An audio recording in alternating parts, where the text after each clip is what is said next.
السلام علیکم ورحمۃ اللہ وبرکاتہ۔ رمضان کے سلسلے میں آج جو بھی ہم تھوڑے بہت تفصیل معلومات کریں گے اور جانیں گے کہ رمضان کیوں ہے۔ اس سے پہلے جو نبی آتے تھے ان کے امتیوں پر بھی روزے فرض تھے کہ نہیں، یا خالی ہمارے نبی پاک صلی اللہ تعالیٰ علیہ وسلم کے امتیوں پر فرض ہے، اس کے بارے میں تھوڑا بہت جو بھی معلومات حاصل کریں گے۔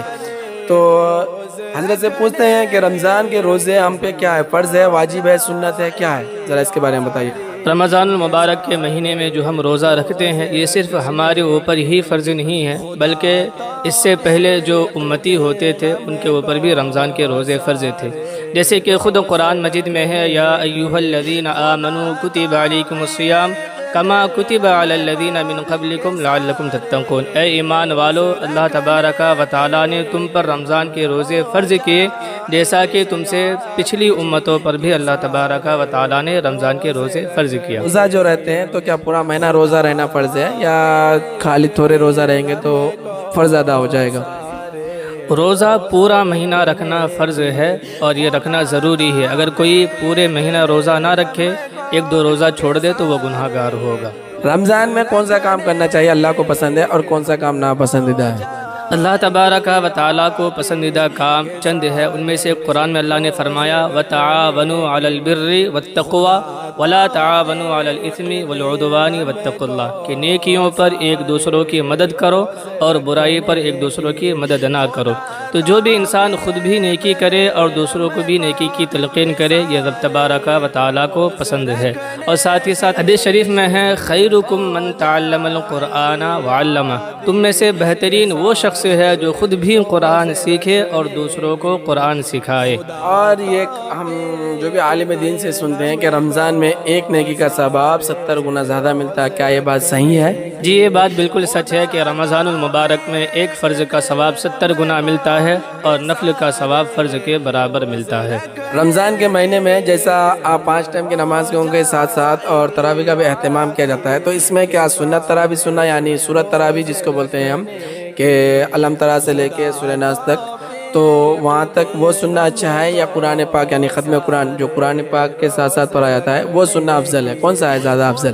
ان چیزوں میں بندوں کو اختیار ہے، چاہے سورت تراویح پڑھے یا چاہے تو ختم قرآن پڑھے، لیکن افضل اور بہتر یہی ہے کہ پورا قرآن پڑھنے کا اہتمام کرے یا پھر کسی امام کے پیچھے، کسی حافظ کے پیچھے تراویح پڑھے۔ آج کل جو یہ سبینہ یعنی 10 دن میں ایک ختم یا 3 دن میں ایک ختم، یہ جو تراویح پڑھایا جاتا ہے یعنی سبینہ جس کا نام دیا گیا ہے، تو یہ کیا جائز ہے؟ جی، اس طریقے سے 3 دن کی ہو یا 10 دن کی ہو یا 15 دن کی ہو یا 27 دن یا پورے 30 دن، اگر کوئی شخص یہ چاہے کہ ہم 10 دن میں پورا قرآن پڑھ لے تو یہ بھی جائز ہے، اور اگر یہ چاہے کہ پورے 27 دن میں یا پورے 30 دن میں ہم 3 4 قرآن کا اہتمام کریں تو یہ بھی جائز ہے۔ افضل ہے کہ جتنا قرآن پڑھے اتنا زیادہ ثواب ہے، اور اگر کوئی کم پڑھتا ہے تو اس میں کوئی حرج نہیں ہے، بس یہ ہے کہ اس کو ثواب کم ملے گا۔ تراویح کی نماز ہم پہ جو ہے سنت ہے یا فرض ہے یا واجب ہے یا نوافل ہے، ذرا اس کے بارے میں بتا دیجئے آپ۔ دیکھیے، تراویح کی نماز یہ سنت مؤکدہ ہے اور یہ واجب کے منزل میں ہے۔ اگر کوئی انسان تراویح کی نماز چھوڑ دیتا ہے تو وہ گناہ گار ہوگا، البتہ یہ ہے کہ تراویح کی نماز سنت مؤکدہ ہے۔ دوسری بات یہ کہ تراویح کی نماز تھوڑے لوگ کیا کرتے ہیں کہ 10 دن کا تراویح ختم، اس کے بعد وہ تراویح چھوڑ دیتے ہیں، کیا ایسا جائز ہے؟ ایسا کرنا جائز نہیں ہے۔ رمضان کے پورے مہینے میں روزہ رکھنا فرض ہے اور تراویح پڑھنا یہ سنت مؤکدہ ہے۔ اگر کوئی نہیں پڑھتا ہے، 10 دن پڑھ کے چھوڑ دیتا ہے تو وہ گناہ گار ہوگا۔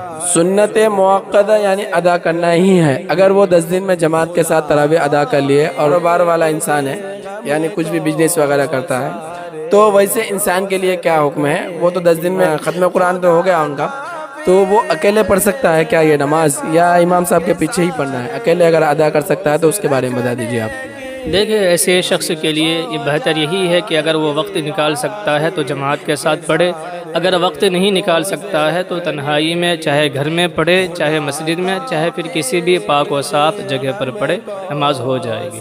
بہت سارے ہمارے بالغ لوگ یعنی جس کا عمر ہو چکا ہے لیکن روزہ نہیں رہتے ہیں، تو ان لوگوں کے لیے کیا حکم ہے؟ کیا ان کو روزہ رہنا چاہیے اگر وہ روزہ نہیں رہتے ہیں؟ جان بوجھ کر کوئی طبیعت کا بہانہ بتاتے ہیں کہ میرا بیمار ہوں، کوئی بتاتے ہیں گیسٹرک پرابلم ہے، ان لوگوں کے لیے کیا حکم ہے؟ قرآن سے کیا حکم ہے ان لوگوں کو؟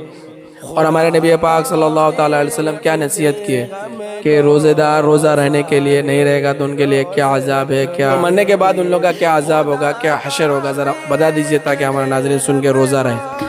رمضان المبارک کے مہینے اگر کوئی انسان نہیں رکھتا ہے، نہ کوئی مجبوری ہے، نہ ہی کوئی پریشانی اور نہ ہی کوئی بیماری ہے، تو اس بنا پر وہ شخص گناہ گار ہوگا، باعث عتاب ہوگا۔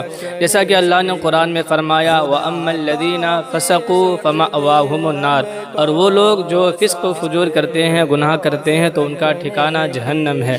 اگر کوئی بندہ روزہ نہیں رکھتا ہے، اگر اللہ تبارک و تعالیٰ چاہے تو اسے معاف فرما دے اور اگر چاہے تو مؤاخذہ فرمائے۔ اس بنا پر زیادہ تر تو یہی امکان تو یہی ہے کہ رب تبارک و تعالیٰ ذرہ ذرہ کا حساب لے گا تو اس بندے کو عذاب دے گا۔ خدا توفیق دے غم کو سارے روز رکھنے کی، خدا توفیق دے غم کو کہ سارے روز رکھنے کی، کہ ہم ہو جائیں گے عادی کہ سارے روز رکھنے کی۔ رمضان کے مہینے میں نفل نماز کا ثواب جو ہے فرض کے برابر ملتے ہیں۔ تو کوئی انسان، بہت سارے موبائلوں میں آج کل شارٹ ویڈیو میں آتا ہے کہ جو لوگ نماز چھوڑ چکے ہیں 30 سال 40 سال 2 رکعت نماز پڑھیں گے تو آپ کا نماز جو ہے پورے نمازوں کا ثواب مل جائے گا۔ کیا یہ صحیح ہے مسئلہ؟ یہ روایت بالکل من گھڑت ہے، نہ ہی کوئی کتابوں میں اس کا تذکرہ ہے، نہ ہی کسی حدیث شریف میں اس کے بارے میں کوئی جواب ملتا ہے۔ یہ لوگوں کا بنایا ہوا ہے۔ جتنی بھی نمازیں قضا ہوئی ہے ساری نمازوں کو از سر نو پڑھنا ضروری ہے۔